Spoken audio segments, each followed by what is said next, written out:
जैसा कि अभी भाई साहब ने बताया, जो कुछ बांग्लादेश में हो रहा है वो हम सब ही जानते हैं। तो सनातन सुरक्षा समिति के नेतृत्व में सभी हम सनातनी लोग 8 दिसंबर को सेक्टर 17 चंडीगढ़ प्लाजा में 11 बजे एकत्रित होंगे एक आक्रोश रैली में। लेकिन जो कुछ पॉइंट्स मैं बताना चाहती हूँ, हम सबको पता है कि बांग्लादेश में क्या हो रहा है, कैसे शुरू हुआ। एक छात्र आंदोलन से बांग्लादेश में तख्ता पलटने की स्थिति आ गई।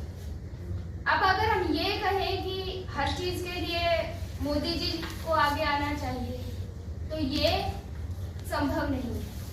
जब आपके घर के दरवाजे पर कोई शस्त्र लेकर खड़ा है आपको मारने के लिए, तो ना तो भगवान ही वहां पे अवतार लेकर आएंगे, ना मोदी जी आएंगे, ना योगी जी आएंगे। ये जो क्षण है ये हमें शिक्षा देता है कि अपनी गलतियों से ना सीखें, हम ये इंतजार ना करें सब हमारे साथ हो, पड़ोसी देश में क्या हो रहा है उससे हम सीखें।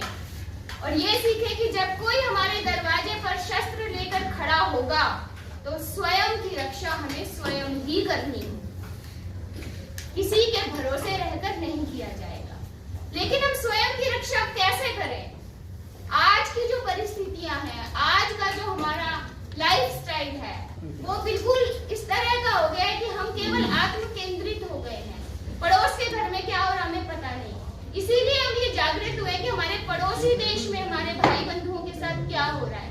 ये कोई पॉलिटिकल वेंडेटा नहीं है, ये छात्र आंदोलन से तख्ता पलट हुआ और आज ये केवल और केवल हिंदुओं के प्रति भीषण अत्याचार में केंद्रित हो गया है।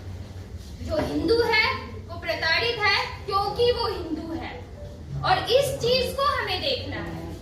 इसको हमें दाएं बाएं करने की आवश्यकता नहीं है, पूरे विश्व में हमें नैरेटिव देना है। आज की जो लड़ाई है वो नैरेटिव की लड़ाई है, पूरे विश्व में हमें ये नैरेटिव देना है, बताना है। जो लोग गजा में होने के बाद, गजा पे जब आक्रमण होता है, जब ऑल आइज ऑन रफा होती है, जब ऑल आइज ऑन गजा होती है, तो ऑल आइज ऑन हिंदूज इन बांग्लादेश क्यों नहीं होती?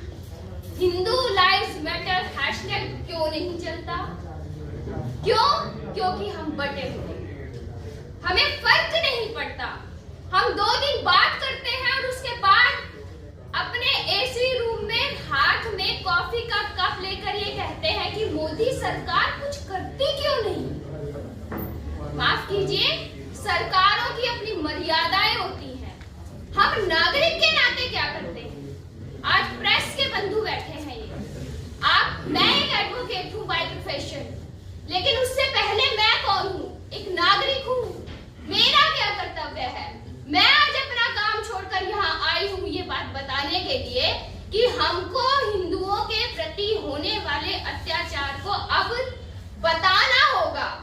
पॉलिटिकली करेक्ट स्टेटमेंट्स अब हम नहीं दे सकते, तो मीडिया के बंधुओं का भी दायित्व है कि केवल उन्हीं चीजों को सर्कुलेट ना करें जिनसे टीआरपी मिलती है, वास्तविकता क्या है उसे भी फैलाएं, उसे भी फैलाएं।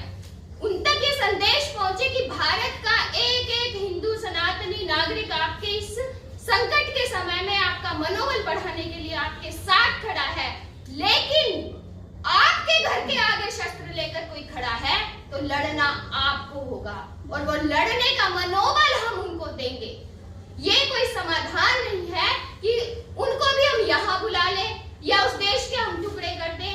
इस चीजों के लिए हमें बहुत लाइंस क्रॉस करनी पड़ती हैं, इंटरनेशनल इश्यूज होते हैं, इंटरनेशनल ट्रीटीज हर एक देश साइन करता है। तो हमारा मुद्दा ये है कि सरकार तक हम अपनी ये बात पहुंचाएं, और सरकार को भी ये बात पता है। ऐसी बात नहीं है कि सरकार को ये बात पता नहीं है। सबसे पहले स्वामी चिन्मयानंद जी को रिहा किया जाए। अब हम कहें कि रिहा करे कौन? उन्हें अरेस्ट किया किसने है? सच्चाई ये है कि वहाँ पे इंटरनेट बंद है, कानून व्यवस्था बदहाल है, पुलिस केवल नाम की है, अदालतें केवल नाम की है।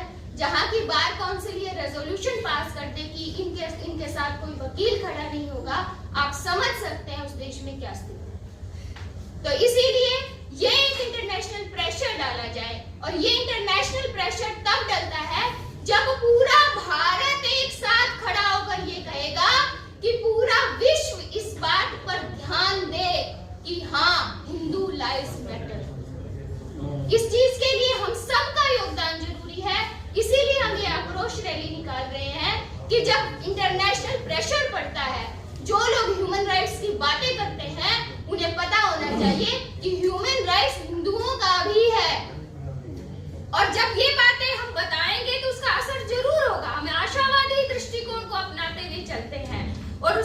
जैसे स्वामी जी ने कहा, हमारे शास्त्र भी हमें सिखाते हैं कि धर्म एव हतो हन्ति, धर्मो रक्षति रक्षिता, तस्मात् धर्मो न हन्तव्यो, मानु धर्मो हतो वधि।